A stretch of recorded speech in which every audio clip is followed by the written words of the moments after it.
You're listening to the Tales of Leadership podcast. This podcast is for leaders at any phase on their leadership journey to become a more purposeful and accountable leader, what I like to call a pal. Join me on our journey together towards transformational leadership.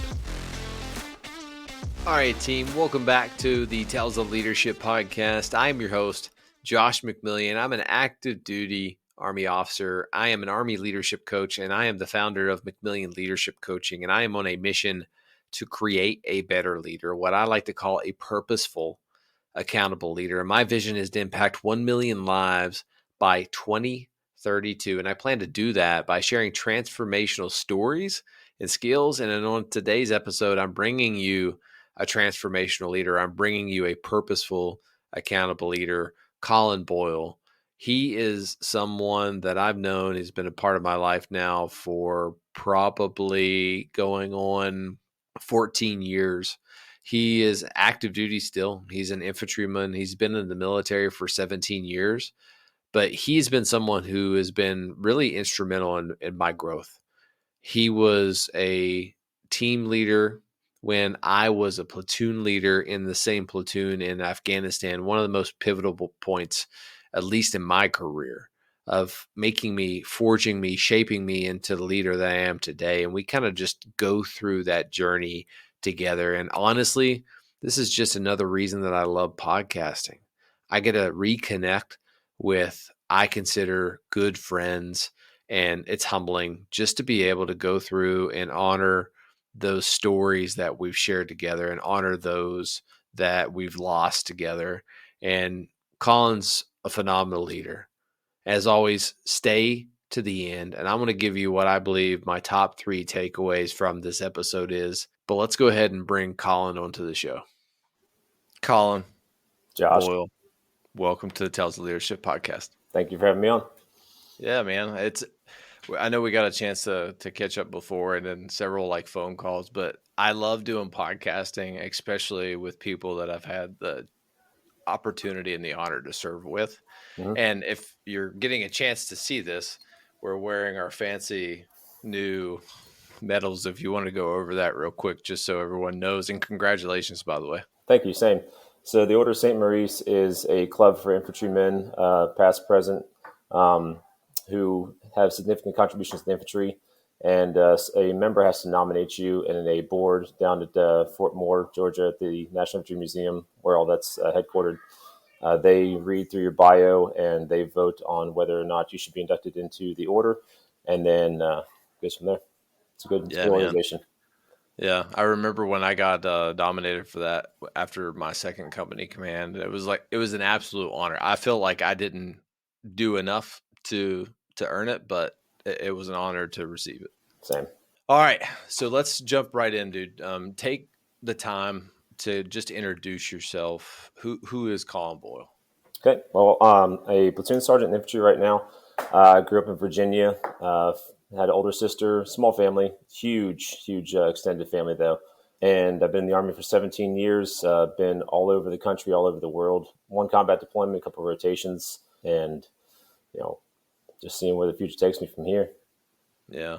So you and I, just for anyone who gets a chance to listen to this, we've known each other, I think now, going on 14 years? About 14 years? I've had the honor to serve with you when I was a platoon leader in Afghanistan, and you were one of my team leaders. Mm-hmm. And I knew when I went to the platoon, you were someone that I was going to get along with because we had the same humor. Yeah. Oh, yeah. We clicked. We have the same sense of humor. It's fun. Yeah. So 17 years in the Army, dude, that's crazy to think about, how fast time has flown. What do you think about that? I never thought I would be in this long. I mean, when I joined, I joined for, obvious reasons. It was not too long after 9/11, a few years after. And I was part of that generation. And, I joined just to serve like my grandfathers did. And I mean, I just kept going from there. I didn't have anything going on in the civilian world that was encouraging me to get out. So every time I was up for reenlistment, I just kept signing back up. Yeah. It's crazy how that happens, right? when we're in the military, we always find ourselves like getting re-enlisting. Like I see all of my buddies who are enlisted finding a way back in. So Uh-huh. like I'm done. I'm going to get out, and then the re-enlistment comes back to, but hey, do you want to stay in just a little bit longer, another 4 years, another 4 years? But Yeah. now you're in death, right? Yeah. I made it to 16 years before I was in depth. Dude, that's amazing, man. Yeah. I'm glad that you chose to stay in because I know you're a phenomenal leader, and I know the soldiers that you've had an opportunity to lead probably would say the exact same thing. And you're only going to continue to be able to lead more soldiers after this, because the next is you're going to be a first sergeant one day, hmm which is absolutely crazy. And when that happens, I want to come to your change of responsibility. I don't care where it is. I'll find a way to get there. Okay. I'll wear my Thunder Kitty tab. So before we jump into kind of your story, take the time to define leadership. I love having everyone on this show define it in terms of how they see leadership. But you've spent in the military for 17 years. hmm You've been groomed through that process. We've been on the same deployment, so we've had a lot of shared experiences. How do you define leadership in your terms? I was trying to think about that, going through, the questions that we were going to talk about. And I don't like the doctrinal answers. I don't like this, the Yeah. black and white answers. To me, leadership is like being able to humble yourself and to get down and get dirty with your men and to constantly be searching to better yourself. And no matter what that is, it could be, the most mundane thing, or it could be the toughest challenge of your career. Just every day trying to do something better, to be a positive influence on people. Yeah, that's a good answer, man. I've had tons of great and a few bad leaders. Not my fair share have been better than worse, but you learn something with each one that you have an interaction with, and that's something I learned from my first team leader in the Army. He was like, "You're always going to find something bad in somebody, but try to take a little piece of each leader that you have with you going forward, and then incorporate that into your leadership." One of the best leaders that I've had that has left a major mark on how I lead is Kearns.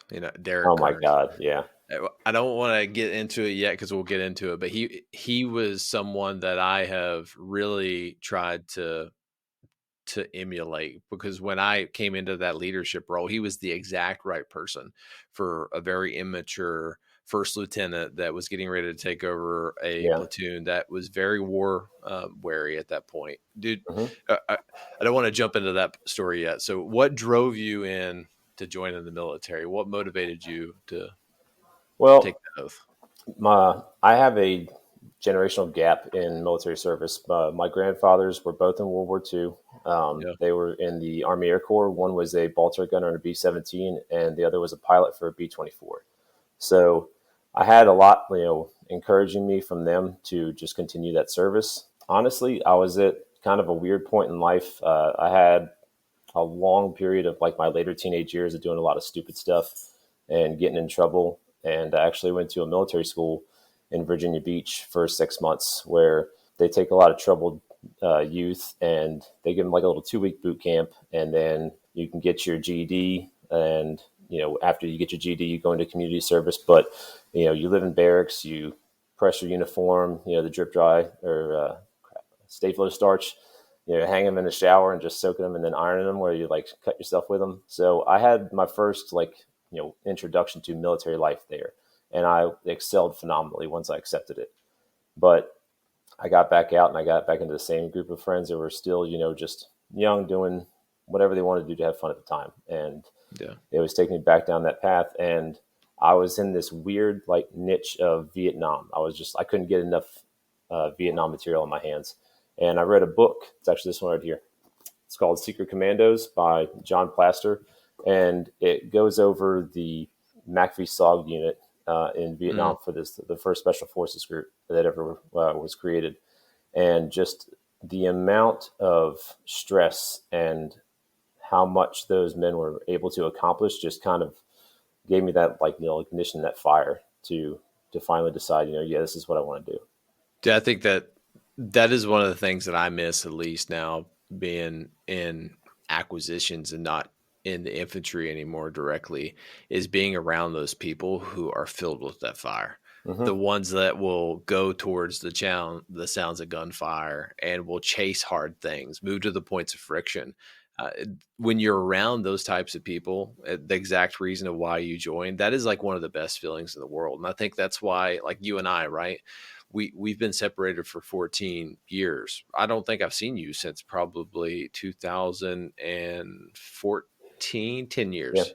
That's when I left JBLM. Mm-hmm. But I could talk to you like I just saw you yesterday because we've shared some similar experiences and we have that same mentality. Mm-hmm. Yeah, I mean, you picked up the phone and picked it up like we had just seen each other last week. Yeah. So you joined the Army. Mm-hmm. Walk me through that process. What was it like? Some of the challenges just first starting off. I don't know if there was anything specifically that was extremely hard because I was active in sports when I was younger, so it wasn't like a physical challenge to do. I was already into athletics, so I was already in decent shape. But probably just like being away from home for the first time Yeah. and like not having the ability to just do whatever you want. That was probably the hardest thing to get used to. But honestly, like I think about it a lot. I still keep in touch with a couple of guys I was in basic with, and I loved it. I thought it was awesome. That was one of the toughest parts, at least for me, is like being away so much, at least for my family, because I was married when we first showed up, like just got married when we showed up to 423, and within a month, we were getting on a bus and we were going over to Afghanistan. That was kind of like my really first introduction outside of all the TRADOC schools that we went through. One thing that you are not physically gifted at is wrestling. I just want to point that I out. knew you were going to bring this shit up. So for those of you who, Yeah. do you want me to go ahead and tell them now? You can tell them now if you want. Those of you who don't know, we got into it before we went out on a patrol in Kandahar. And we were just, roughhousing a little bit, but our cop was nothing but just a big gravel parking lot with just Giant giant, boulder rocks. huge. And this behemoth decides he's going to pick me up and slam me over his shoulder onto the rocks. Thank God I had body armor on, but it knocked the wind out of me, and that promptly ended the fight because he was a bigger man than I was at the time. Yeah. Yeah, dude. I look back at that and I'm sorry, but I won. So I'll just say that. No, I'm joking, man. It's those stories that a lot of the things that just I miss, man. So your first unit going through basic training, you're getting ready to show up to your first actual assignment. What was that? So I actually was supposed to be going to the 82nd Airborne at first. When I enlisted, I had a lot of stuff in my background, so I couldn't get an 18 X-ray contract. I had to do airborne infantry. Oh, wow. And so I found out midway through basic training, probably towards the end, about the old guard. So wife and I were boyfriend, girlfriend at the time. We had been dating for probably 2 years or so. And I was kind of nervous about going away from her and getting love. So I wanted to be close. So I actually got my orders switched to go to Fort Myer to go to the old guard. So I was close to her. So it was only a 2-hour drive to see her on weekends. Mm. So that was my first unit. I spent 4.5 years there. I did 1 year in what they call an escort platoon. Each company has a escort where it's just mainly the marching platoon, and then they do other stuff like that. But then they have a caskets platoon and a firing party. Yeah. And I did that, and then I tried out for the Continental Color Guard, and I did that for 3 years. So that was a really cool experience. I got to travel all over the country, actually all over the world doing that. I got lucky and got to go to the 65th anniversary of D-Day over in Normandy. That's That was awesome. pretty sweet. And then the Saints Colts Super Bowl was pretty legit. Dude, I had with the last guest that I had on was Jake Larson, the 101-year-old World War II veteran, and hearing his stories because he was part of D-Day. He planned D-Day, and then he was the NCOIC of after they took the beach at Omaha. Absolutely crazy and absolutely inspiring. Just hearing his stories, and I'm sure you being able to go over there. I didn't know that. I didn't know you were in the old guard first.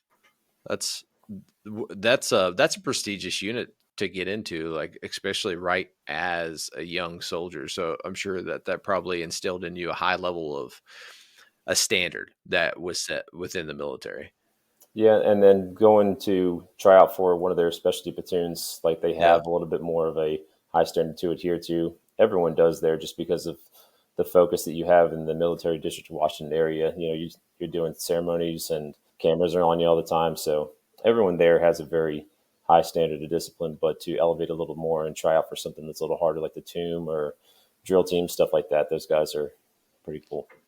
Yeah, we had the honor to do the reef laying this past Christmas with the family, of where we are able to go in there with all the additional volunteers, and you lay a reef on each one of the tombs of the soldiers.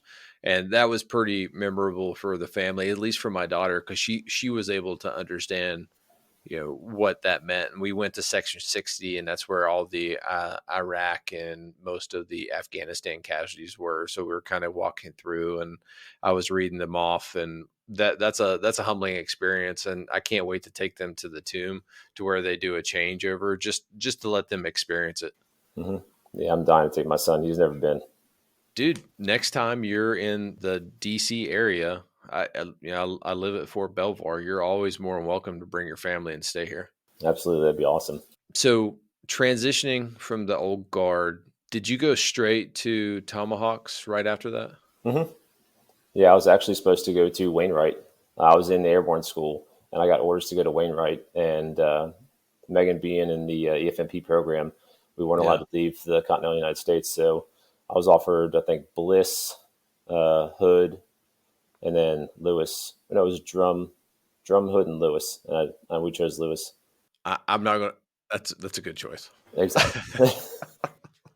I was in the 10th Mountain too. So, and I love the unit. I absolutely love it. But JBLM, I remember when we were doing LDAC out there, and you have Mount Rainier in the background, and I was doing land navigation, and I thought like I was on like a vacation. Like this place is absolutely beautiful, and I want to figure out a way how I can get back here. So I spent all my college career trying to get the highest OML that I possibly could, so I could get the duty station I wanted, which was Fort Lewis. Like I am dead set on finding a way to coming back to this place, because it looks absolutely awesome. That was like my whole goal. Is it that competitive for a duty station coming out of Bullock? Yeah, so the order of merit list, at least for when I was in, was totally different. So it's based on your PT score. It's based on all the extracurricular activities. So I joined a fraternity. I was only active in that fraternity for the semester, just so I could get the points on my OML, so I could go get infantry, and I could go to Lewis. But the biggest one was your degree. And a lot of my friends would get general studies degrees because they would want a 3.5 or a higher GPA. And I got like a 3.4. Don't tell anyone. And criminal justice, which I guess is, pretty good. But then the Army tricked me when I made major, and they made me go get a systems engineering master's degree. Oh God. Dude, that was painful. I learned a lot, but I spent a lot of money on tutoring. I learned a valuable lesson that if I put my mind to anything, I can get through it, but it's not going to be pretty when it comes to math. I feel your pain. I had to buy the Algebra for Dummies book to teach myself math when I was trying to go warrant to take the SIF test. Yeah. We took a modeling class, Dr. Palmer. I'll never forget. He was a Marine officer who retired, was a professor at the Naval Postgraduate School. And we were one of the very first acquisition cohorts to go through, because they wanted to have STEM related acquisition officers, which, me being in acquisitions now and working within SOCOM, I understand why. But at the time, we all had general studies or philosophy degrees, or just things that didn't really matter or were relevant. The first time that I showed up at MPS and they said that you were getting a systems engineering degree, I was like, what is happening? I'm supposed to be getting an MBA right now. And everyone else in the room had that same shock look. So every time we would start a class, we would set the bar for our professors, because there's all these really beautiful minds. But like, hey, just so you know, the highest level math anyone has ever had in here is algebra. And like most of the prerequisites for calculus and all these advanced things. So it's like, just go slow. We don't eat crayons, but we're close to that level. Yeah, you may But have to say things 3 or 4 times. we had a Marine instructor. He's like, I don't care if you're, this is exactly what he said. I don't care if you're mentally fat, you're going to learn to lose weight. And I was like, oh, and that was the hardest class. But him pushing me outside of my comfort zone, at least academically, I learned a lot from that man, but it was challenging. So going through Alpha Company, did you go straight to Alpha Company when you showed up to 423? I did. Okay. Yeah. And was Captain Crabtree your company commander? No, he was my PL. Oh, wow. Okay. It was Captain Luce. I don't think I met him. No, there's a funny story, but I can't tell it here. I'll have to wait till we're not being recorded to tell you about it. No, I'm having trouble remembering who the company commander was. I can see his face, but I can't remember his name. I know he had a really difficult name to pronounce. Kind of slim guy. Wuschleigel? Yes. Brandon Wuschleigel? Yep. That's him. Yeah.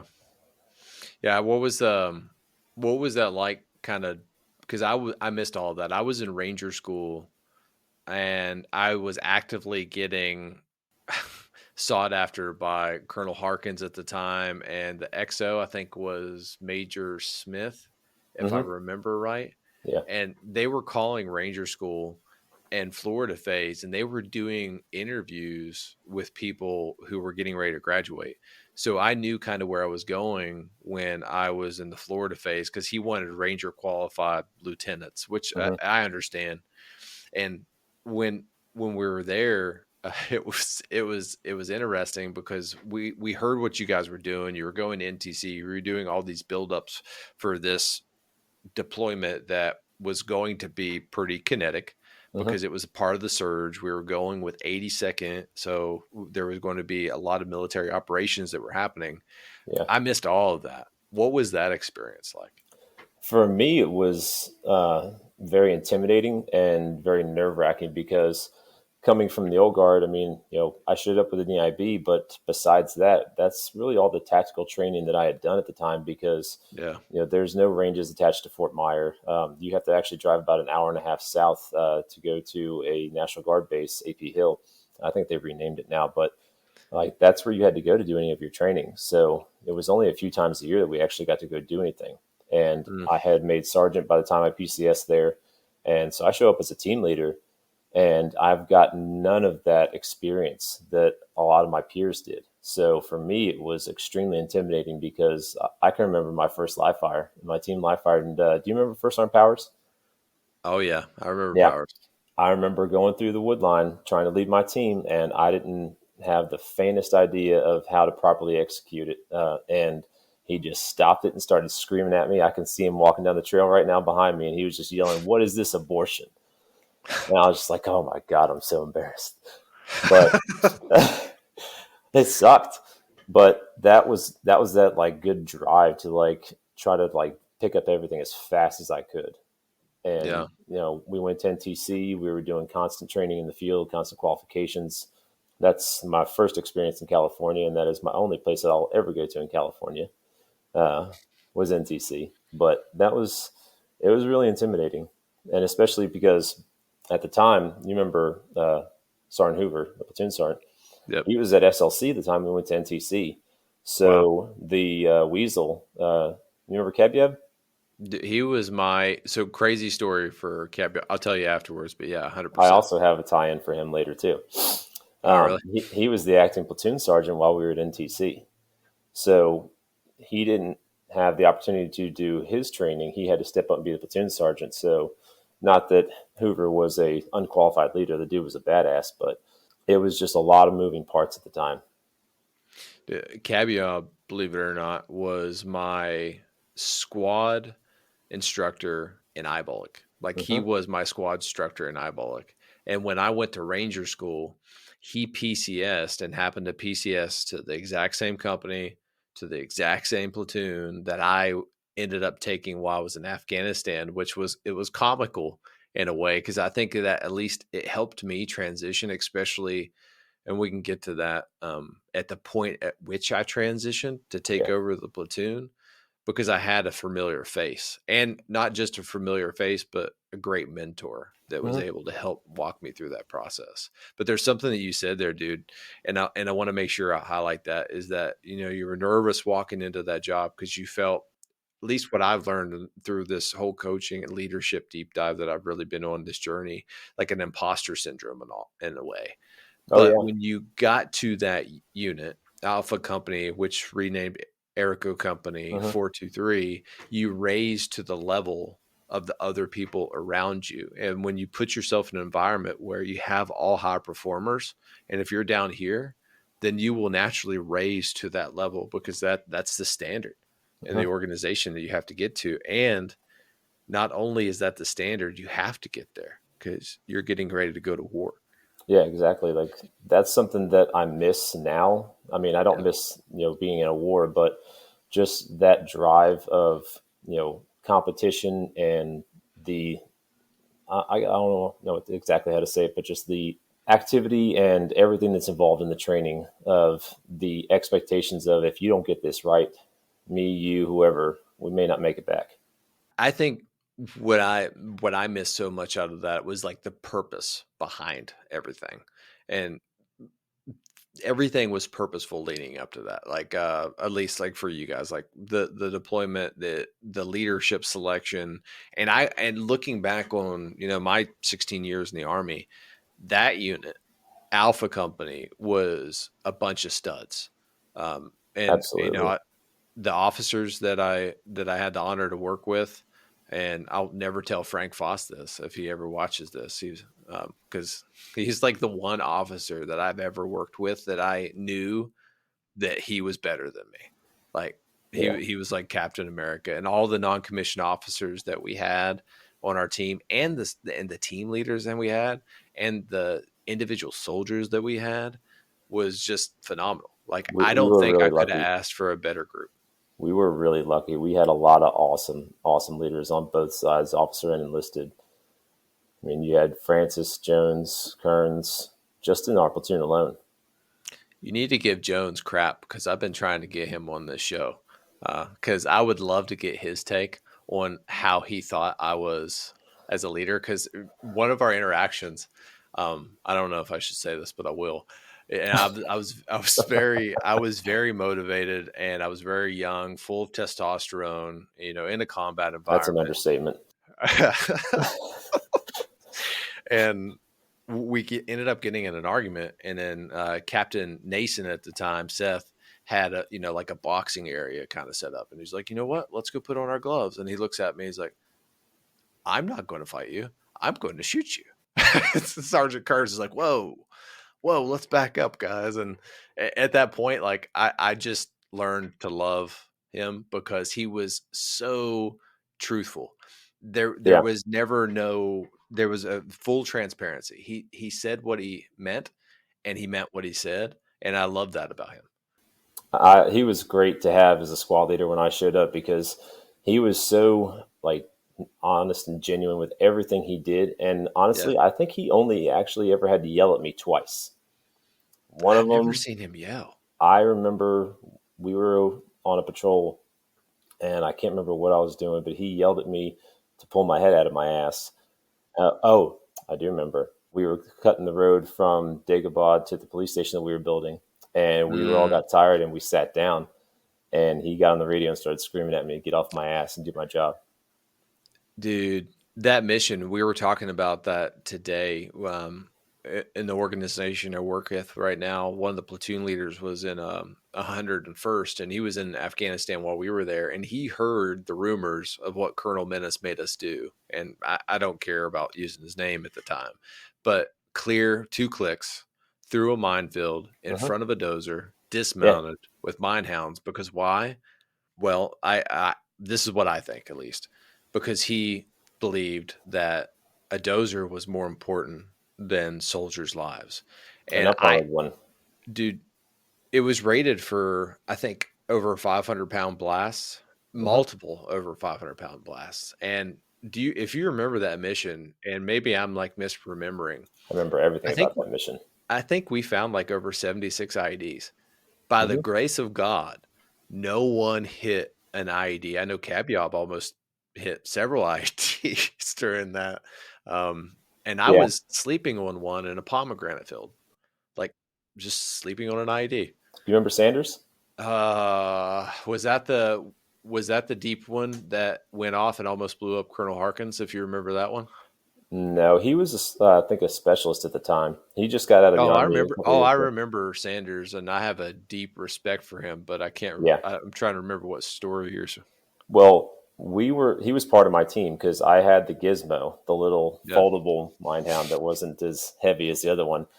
And we had found a couple of IEDs, and we brought up the sappers to come blow them up.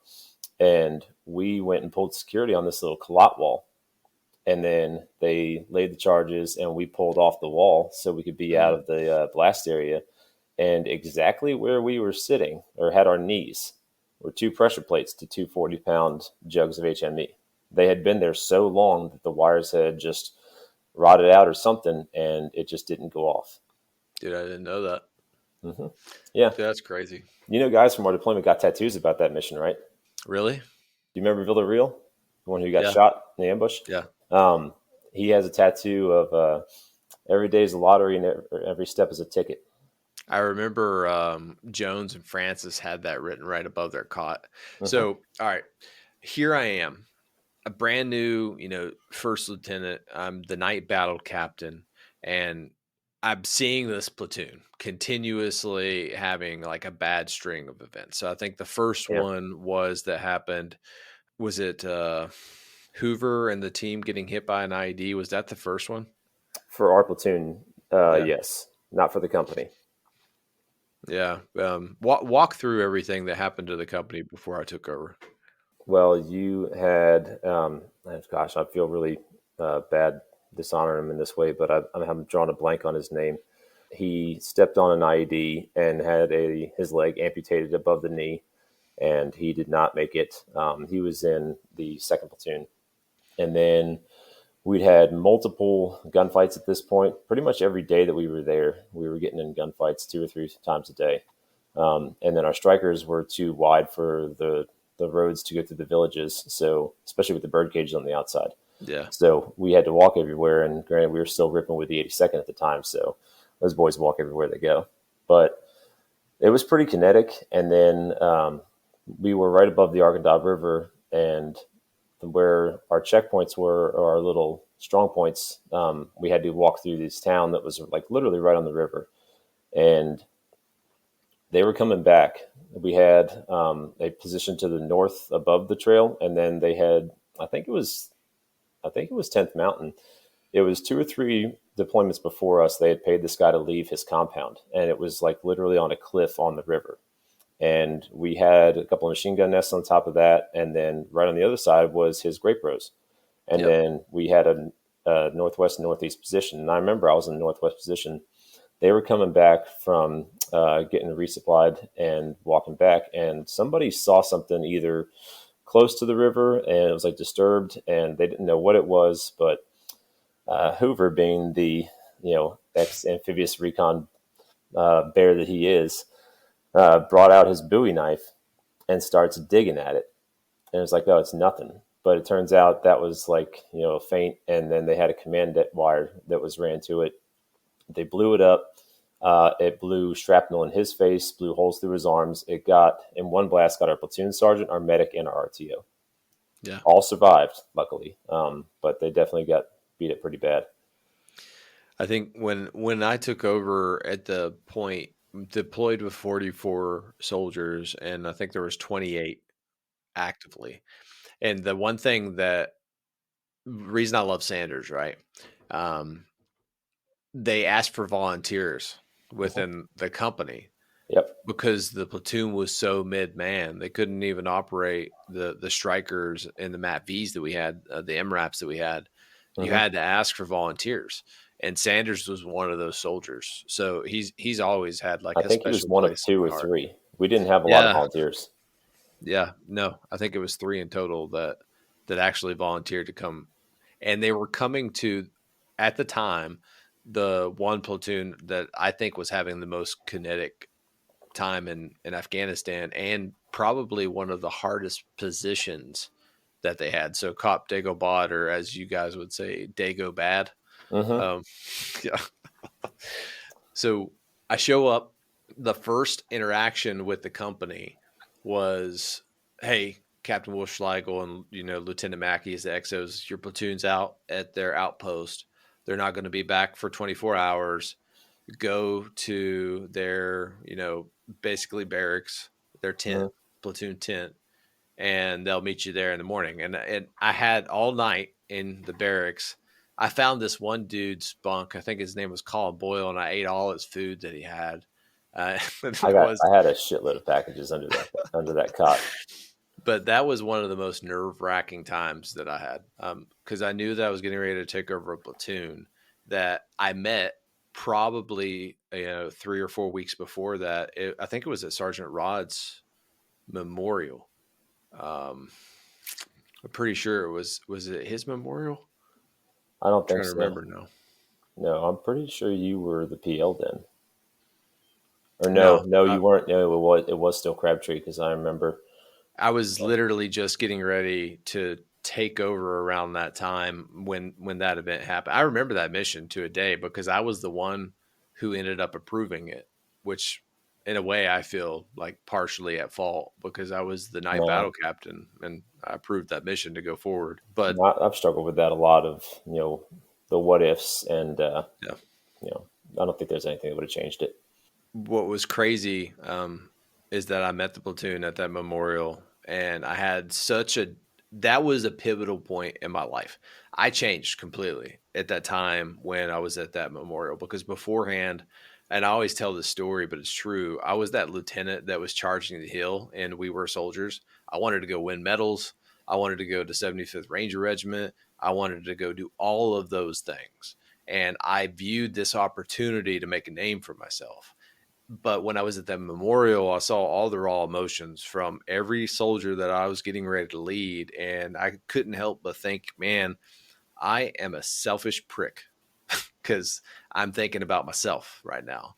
Well, you And I didn't know. changed, yeah, that I changed my perspective completely. It was that my goal was to get everyone home as safe as possible and alive.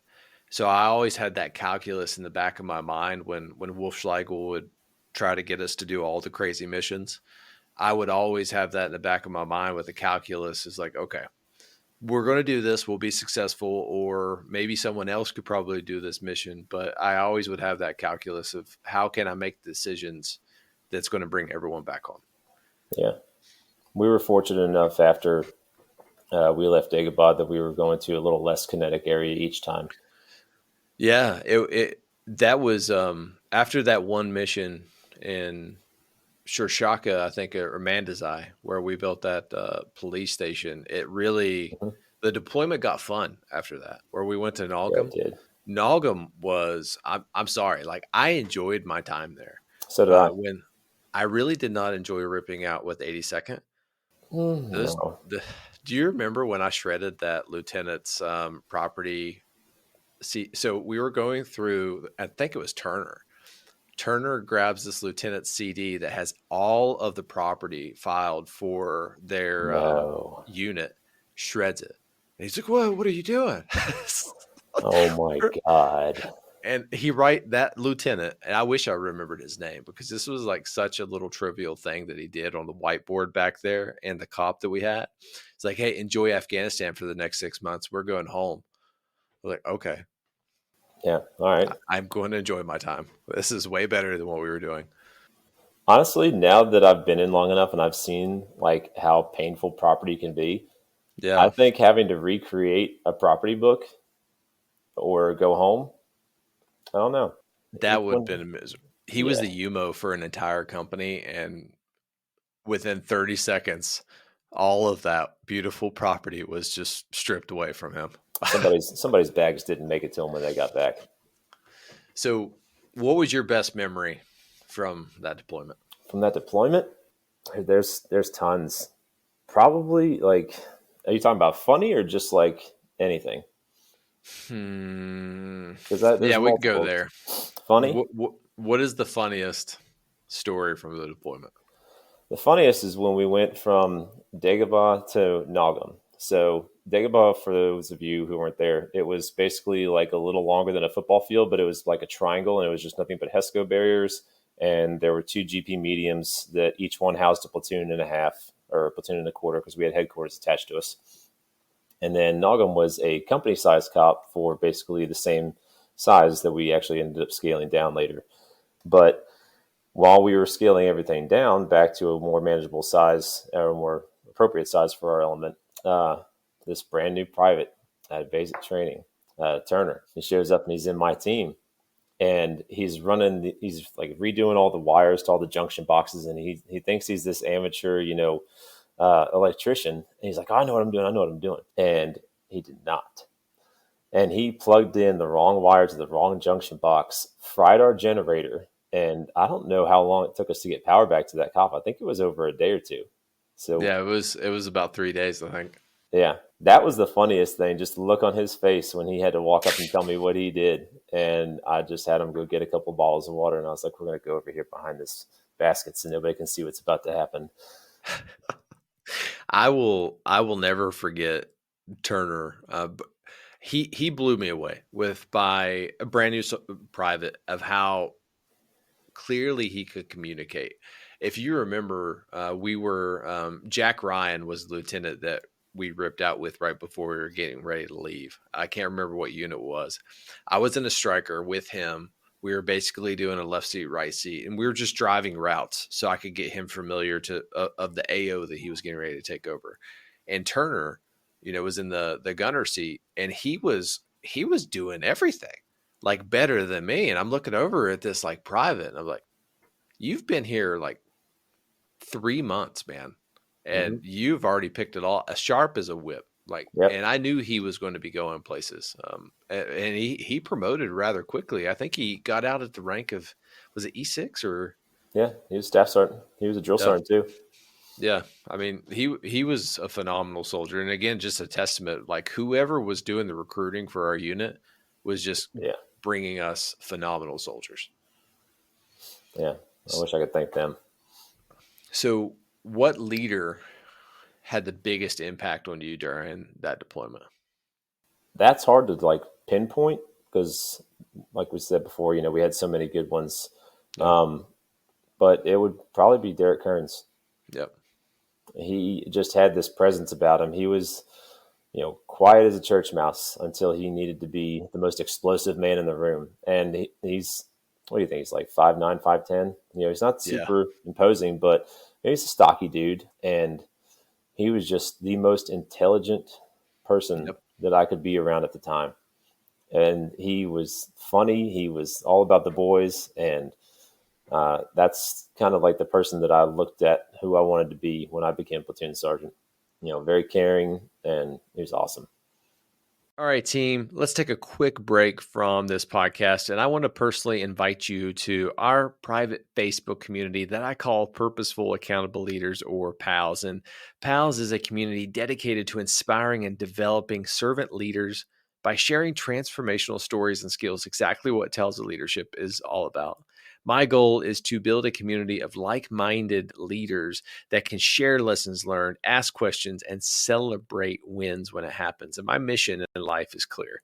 I will end toxic leadership by sharing transformational stories and skills, and you will find countless transformational leaders in this group. Many of them I have had the honor to serve with in the military.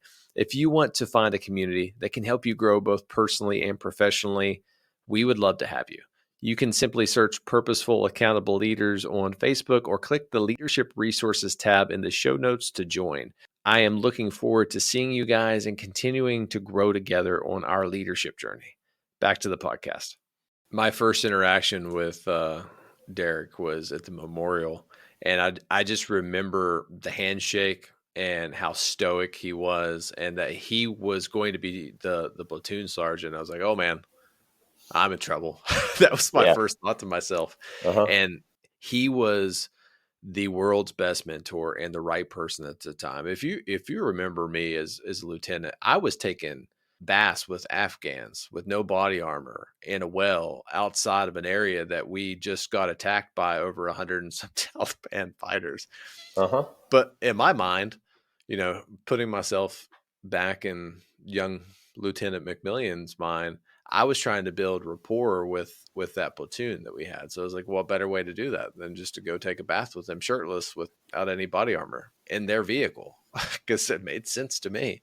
And he's like, sir, I strongly advise against this. You're going to die. That was the last words that he said before I went out. But I remember another one. I was talking to the ANCOP and those Marine PSYOPs teams that we had when we were building that police station out Mm-hmm. in the middle. And I remember you guys were pointing out some of the buildings that had holes in them. And those were, 40 mic rounds for a prior firefight that you guys were in. Mm-hmm. But we were sitting there and we start getting shot at, because that's when Devin, if you remember, or Catlin was doing the recon by fire, because it just didn't feel right. It was like something's going to happen, and all chaos broke loose. And then here I am by myself out in this field. I was like, oh, I need to go back in, and I'm running, and here comes Derek Kearns, sir, like a disappointed father. We need you. And it points me to the guard tower, and I jump in it, and he was the right person at the time I had the right mindset. Unfortunately, I gained it the wrong way, but I didn't fully understand how to kind of carry myself in that type of position with authority. And he was the right person at the time that set me up for success. And I genuinely mean this, is that I won some pretty prestigious leadership awards as a company commander. Old Dougie back there, I contribute all of that to Derek. All of the mentorship that he's given me over the years, 100% was from that man. And the crazy story is he was the first sergeant for a company that I commanded, Wolf Company, 2-2 Infantry, 3rd Brigade, 10th Mountain at Fort Polk. It is a small world. And it's funny that we follow each other. And if they could tell me that I could go back to the infantry and be a brigade commander, and Derek Kearns and you could be one of my first sergeants, I would do it in a heartbeat. I would leave the cushy job of acquisitions, which it's not, by the way, but I would leave acquisitions and I would do it in a heartbeat. That would be a dream job. I hope you know I'd give you gray hair. I already have gray hair, but I use Rogaine. That's a secret. Let's not tell anyone.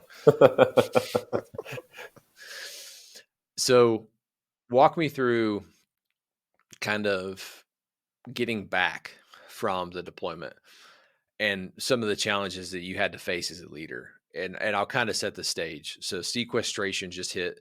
We had no money. We just came back from getting shot at basically 2 to 3 times a day, going on multiple missions. And now there's no outlet.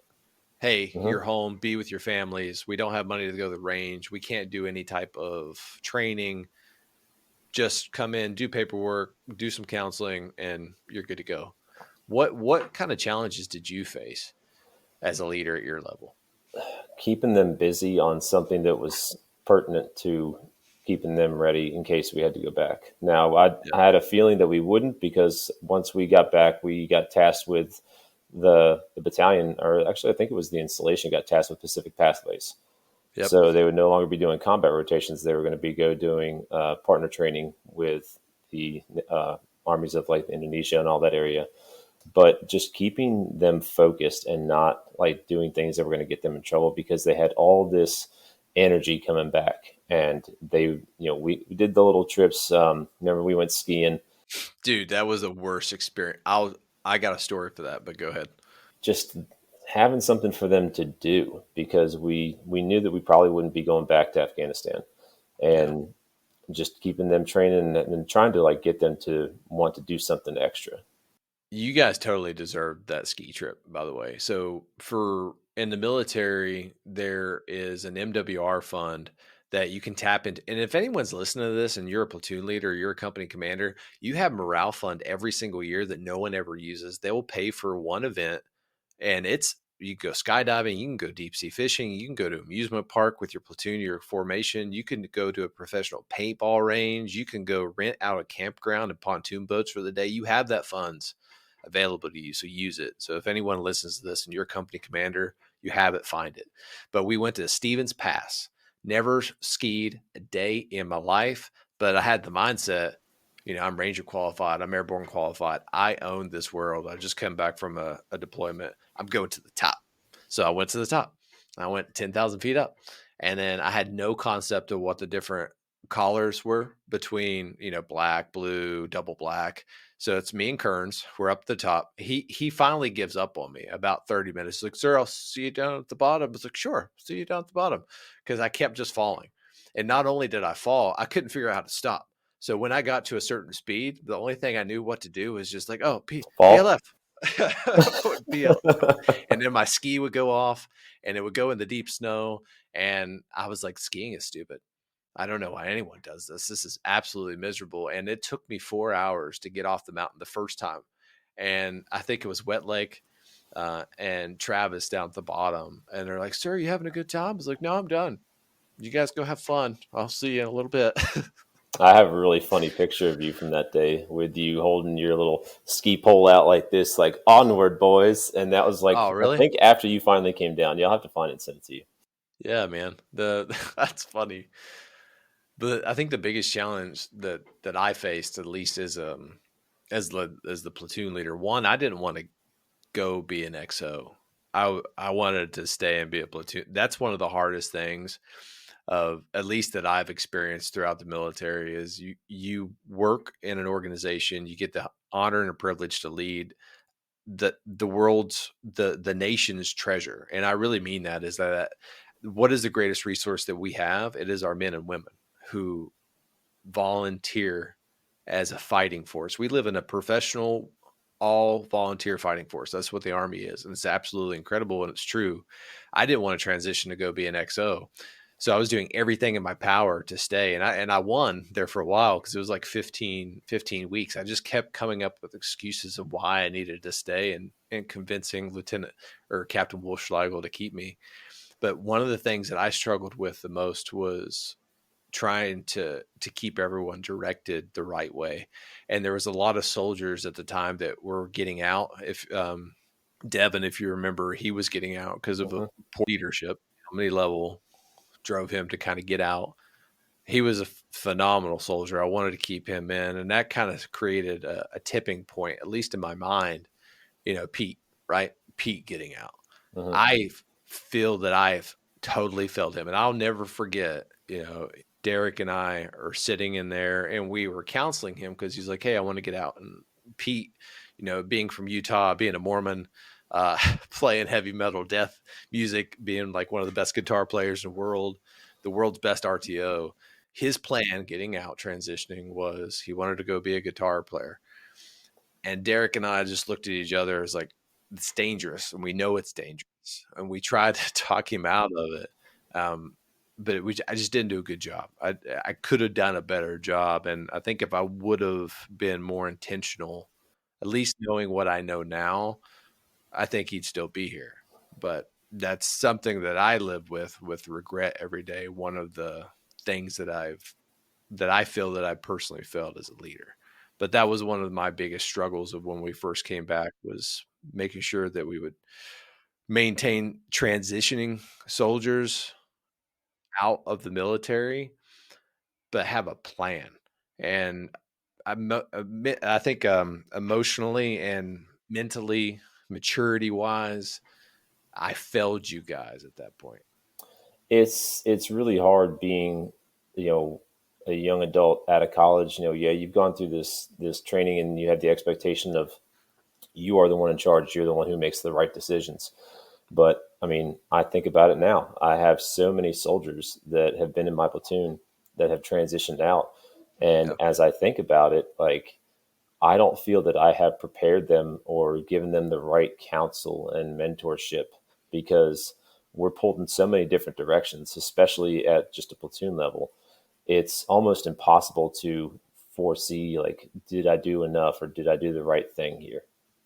I mean, especially if you ever get the pleasure of serving in an ABCT as an infantryman, it's 10 times worse because now the priority is vehicles. And then you also have that underlying priority of your dismounts. So it's hard to manage. And it's something that, if you ever put together like a little leader, quick book of like things that you need to look at, that's something that I think often gets overlooked is doing the right thing. One, thanking them properly, giving them the proper award that they have earned, maybe giving them a little goodbye gift, and just making sure that they are set up for success, whether it be just information or whatever, and then checking up on them. I've done a very poor job, I believe, in my eyes, keeping in touch with people that have transitioned out. You find them here and there on Facebook, but there's so many people that I'd love to reconnect with that I've lost contact with. I think that's one of the hardest things, man, is that like you're only one person, right? And I finally realized that is that we all have times, talents, and treasures. How we use those, and if it's purposeful, can make a much bigger impact. And that's honestly one of the reasons that I started this podcast, because I've had phenomenal leadership in my life. I've worked with amazing people that have shaped me into who I am today. And maybe one of your guys' stories will save someone's life, create a better leader who will create an atmosphere and a culture that will save someone's life. That's the whole purpose of this. That's the whole purpose of the podcast, is because I want inspiring leaders like you, I always call purposeful, accountable leaders, pals, to share their story and to bring light into this world, because there's enough darkness and I'm tired of it. I'm going to start bringing some light. So where are you at right now on your leadership journey? Nearing the end, sadly. It depends on how long I decide to stay in. But I just finished my time as a platoon sergeant. I actually rip out in the next couple of weeks. And then I'll be transitioning. Congratulations, by the way. Thank you. It went by fast. 2 That's years, crazy. you think it's a long time, and then you look back on it and it's gone in the blink of an eye. But hopefully I will pick up Master Sergeant, eventually get a company of my own. I don't know if I really want that job. I've seen the stress of a first sergeant, but I think it would be fun. Okay, I'll tell you why you need that job, because what you just said, you don't want the job. Like a lot of people who chase that is because they chase it for title. They want the authority and the power that comes with it. You don't want that. But you will make a phenomenal leader, and that's exactly why you need to stay in, and you need to be a first sergeant, because you're going to make so many soldiers' lives 10 times better. And I'll tell you this, is that your humor, and I don't think I have it in here, that the plaque that you Turd Nuggets gave me when I left first platoon, Paleosaurus. I don't know if you remember that nickname that you guys gave me. I think it was Jones who gave me that nickname, because I had really big legs and tiny little baby arms, you like had a T-Rex. Huge thighs. I don't know how you found pants. Every time I see that plaque and I walk by it, it brings me joy when that's awesome. So you've been in the Army now 17 years. You've seen the culture kind of change. Yeah. What do you think some of the traits and characteristics that are lacking in young leaders today in the military? Drive and ambition for the biggest ones that stand out. And I don't know, like, we said we had like the cream of the crop of like leaders and soldiers on every level that were on that deployment. And I'd see a lot of guys, and they have various reasons for why they join, all of them good, but I don't see as much competitiveness to be, number one or be successful with the younger generation that's coming in. And I think that it is a shift in culture, and it's going to be a big challenge for the Army moving forward, because we're already at the smallest serving force since 1941 or 40. Yeah, when I was a company commander, I took over my first company, I think in like 2018, and then 2017, and then I took over my next company in 2018, and I remember at that time, like, man, the Army's changed, at least since I was a lieutenant. And like looking back at it now after COVID, the Army has changed so much that it's almost unrecognizable.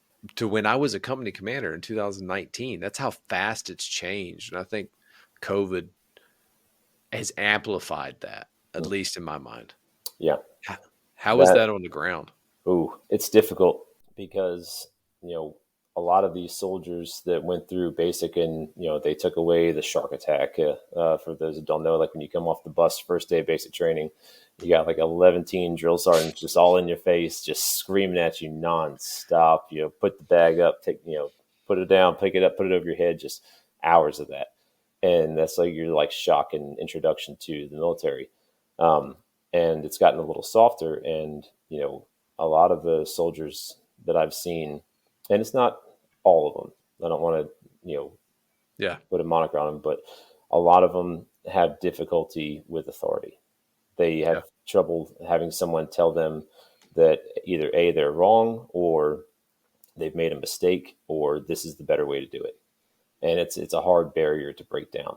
And you got to find your way to do it. And the bigger challenge is you have to do it with each one, because each one has a different way that they're going to get through to. You hit the nail on the head, man.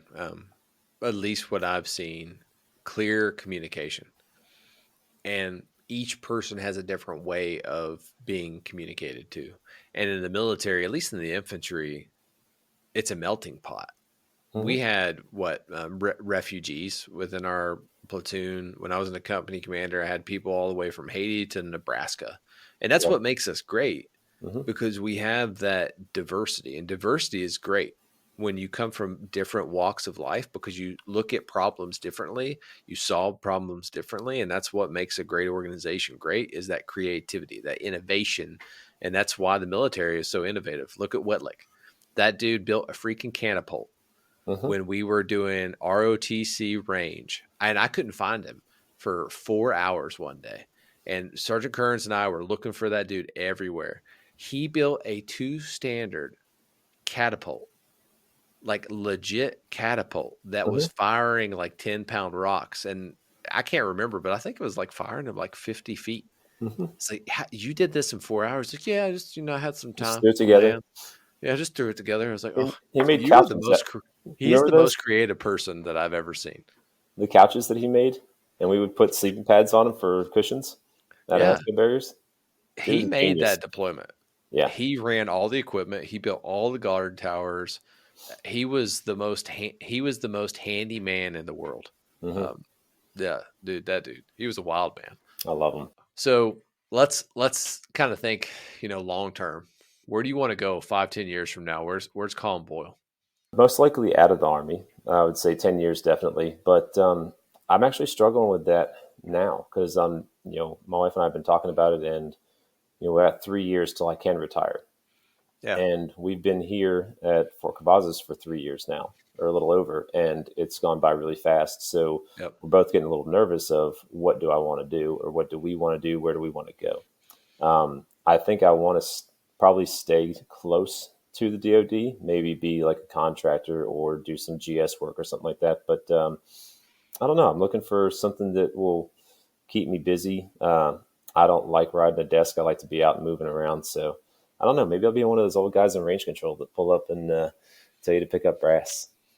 I think we'll talk after this. I think I got a good path for you of what you could do. Okay. And I'll tell you that your skills, and a lot of infantry soldiers don't understand this. Your skills translate so beautifully to the rest of the world because your leadership capacity, and leadership is the one thing that cannot be taught. It takes time. It takes frequency. It takes rough experiences to kind of forge those. And what you have went through and all the different experiences you went through, that is gold to companies and organizations, at least from what I've seen. Because the one thing that's common in the civilian world versus the military world is great leadership makes or breaks a company. It Mm-hmm. does. Absolutely does. And it doesn't matter if you have the business acumen to run a company, because that's not necessarily your job, right? Because you're the leader. You're building the vision, you're guiding the team, and you're taking them on the path, or you're an underlining leader and you're executing someone's vision with purpose. Mm-hmm. So the last question I'd love to ask you before we get to our final show segment is, what advice would you give a new soldier that's getting ready to start their career? It's challenging. So many different ways I can go. Take the biggest risks that you want to take early on in your career, and don't have any hesitation. Don't be afraid of it. I think I missed the biggest opportunity of going to Ranger School when I was young, and I was very afraid of it because, like I said, I mean, I got my EIB, but I think it was a miracle that I passed night land nav. But that was what scared me, was going. I didn't think I would fail physically, but I wasn't confident with one of the gated events, and I had a ticket. We went down and did the best ranger competition colors 2 years in a row, and the brigade or the 4th RTB commander and sergeant major gave us these little business cards. You call a number, you don't have to wait on ATARs, you don't have to wait on OML, you get a slot in the next school, the next class date. And I had that for years, and I never ever called it because I was nervous about failing. And that's probably the best thing that you can do, is to be afraid of failure, but don't let it keep you from doing things. Because you're going to fail. But I really wish I had went when I was younger. I eventually did get down there. I went twice in 2019, right before COVID happened. But I think just because I waited so long and I'd gotten some more mileage on my body, and also I don't think my head was 100% in it. But if you wait to take those chances, you may miss the prime opportunity to go. That's great, man. When I'm going through my master's program, I really had a pivot within my mindset, is that a lot of people chase hard. Why do people chase hard things and certain people avoid it? And it's nerves. They're afraid to fail. What happens if you fail? What's the worst case scenario? If you would have went to Ranger School in 2010, 2009, 2008, whatever that would have been, what was the worst case scenario? You recycle. Yeah. You go back to your unit, but you gave a try. And in engineering, every single thing fails. But there's a concept of fail fast and fail small. That's the key. Fail fast, fail small, then iterate. Build upon that. Get better and get better and get better. And that's how success is built. It's built on the mountain of failures, micro failures. But you have to understand that. And if you were to go in life and just win every single time when you do something, that would be boring. It's kind of fun to have the challenge, at least. Yeah. No, that's great advice. Winning everything. Sometimes being the loser has its advantages too. Well, not at wrestling. Man, I missed you. It's time for our final show segment that I like to call the Killer Bees. These are the same 4 questions that I ask every guest on the Tales of Leadership podcast. Be brief, be brilliant, be present, and be gone. Question 1. So what do you believe separates a good leader from a great leader? You know the picture of the men pulling the block with the leader on it pointing, and then the other one with him in the front? Yeah. That doing those types of things, if it looks like it's going to be difficult or dirty or not fun or not, I'm above that, I don't have to do that anymore.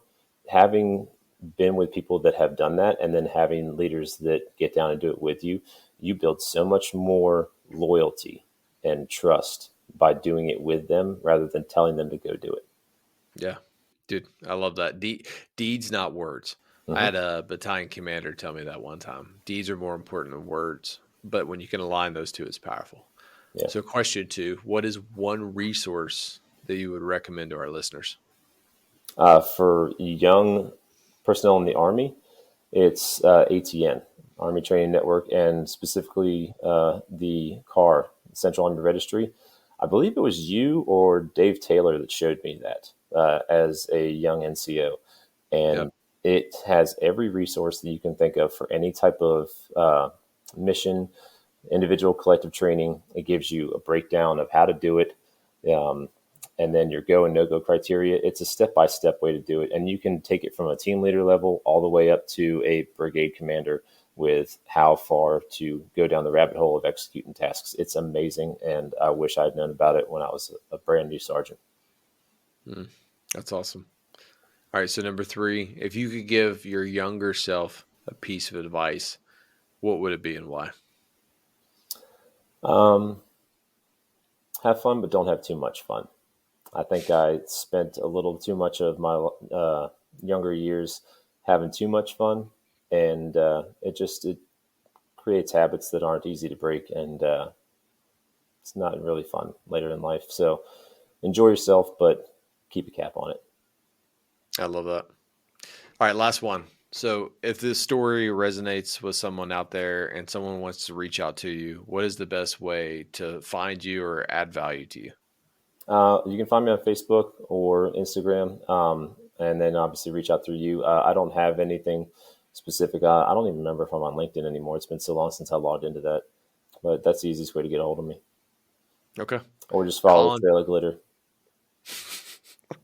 For those who know. Well, do you remember what I did to Kearns when he left? I that was glitter epic. all over his office. I still have pictures of that. You have, was it Jack Nicholson pictures? 20 headshots of Burt Reynolds, Jack Nicholson, Nicolas Cage, and Sean Connery. And then you put an air horn underneath his chair. So when he sit down, it locked and the air horn just went, and it worked perfectly. Yeah. That was epic.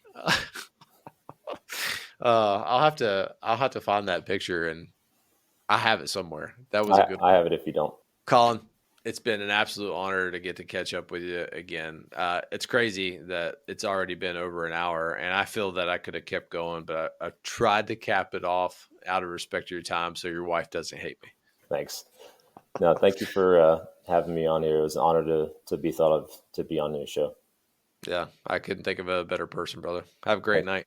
You too. All right, team, it's time for our after action review. What a great episode with Colin, a great friend. And we spent probably another 20 minutes when we got off just continuing to catch up. Really a phenomenal leader. And I hope that you reach out to him and do me a favor. Shoot him a personal message on Facebook or Instagram and tell him to stay in the Army so he can be a first sergeant, because soldiers need him to be their leader. I'm telling you right now, that's how great he is. And that's at least where I put him on in my mind. If I could go back and be a soldier starting all over, or if my son or my daughter was going to be a soldier, I would want him to be their first sergeant. So what are the top 3 takeaways that I took from this show? At least the first one was chasing hard things.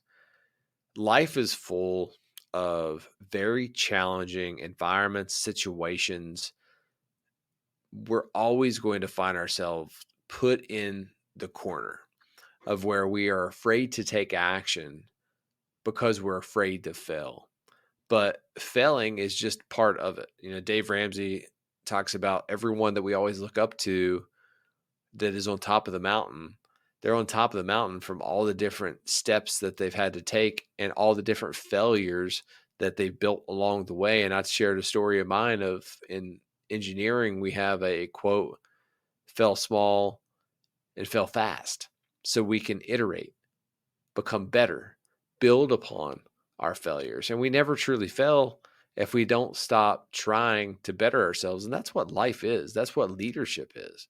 It's a continuous fight every single day to be a better leader. And if you can do that, then you're winning the fight. And that's the whole purpose. Chase hard things, grow yourself, and stretch yourself. The next one that I wrote down was fighting imposter syndrome. And he talked about that from the standpoint that he was nervous when he was transitioning from the old guard to Alpha Company, 4th Battalion, 23rd Infantry Regiment. That company was getting ready to go to war in Afghanistan, the final surge in 2012. And he was in a trade-out organization for all intents and purposes, or a training unit before. Being able as a team leader to just walk into a leadership role and not fully understand what you're doing is very challenging. But how did he overcome that? He overcame that by elevating his performance to the leaders that were around him. And that's the most important thing. Wherever you're at right now, if you feel inadequate, are you around superior people to you of whatever job you're doing or whatever you find yourself doing, even if it's sports? That's good, because that means you're growing. That means you're stretching yourself. And my daughter had a wrestling match this weekend, and she ended up getting third place, which is absolutely phenomenal. But she wrestled much harder competition, and she's harder on herself because she thinks she has to win every single match. But the harder the wrestling match is, the better she is going to be, because she dominates everyone at her practice and she's not growing. But when she gets in those situations of where she finds herself being nervous, that means she cares, number one. But also, two, that means the competition's higher. And if the competition is higher, that means you're going to be better. You're going to grow. The final key takeaway that I have is take a little bit from each leader that you have. And that's a theme throughout my leadership, especially my leadership coaching, is that take time to think on all the different leaders that you've had in your past. Which ones did you like? Which ones did you respect? Why did you like them? Why did you respect them? And pull those threads together to help you be the better leader that you are today. And Brene Brown, in her book that I just finished reading, Dare to Lead, talks about core values and are they aspired or are they practiced? When you find what your core values are, they're most likely going to be coming from other leaders or organizations that you have. Find what you want to practice in your life, not aspire, but practice in your life. And that's key. If you have poor leaders, do not continue down that path. Understand what they did and why it was bad in your eyes and figure out a better way. One of the most powerful jobs that I had was when I was an observer coach trainer at Fort Polk, Louisiana. I got an opportunity to see 18 different company command teams before I was able to take over my company. And I was able to shape my TTPs or tactics, techniques, and procedures, my standard operating procedures, SOPs, before I walked into my company. And I believe that that set me up for success to ultimately win the Douglas MacArthur Award and all these other prestigious awards that really don't mean anything, because it wasn't me who earned those. It was the men and women that I led. They did all the work. I, unfortunately, got all the praise. And I didn't really fully grasp or understand that at that time. But understand, you need to take a little bit from each leader that you've led. And we talked about this in a previous episode of having a leader book. Have a leader book. If a leader does something that you like or you don't like, write it down. Capture your thought at that moment. And then you can always go back and reflect on it. All right, team, do me a favor. If you like this episode, I'm going to ask you to do 3 things. Number 1, share it. Number 2, follow me on any social media platform that you're listening to this. Make sure that you leave me a review and support the channel. And you can do that by going to McMillionLeadershipCoaching.com or talesofleadership.com/buzzsprout.com, and you'll find ways to support the channels in there.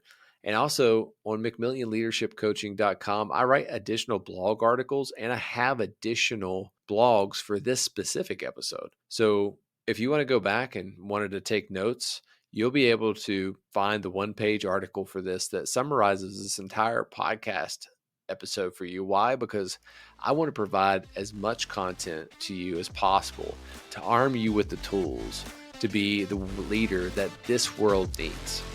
As always, I'm your host, Josh McMillian, saying every day is a gift. Don't waste yours. I'll see you next time.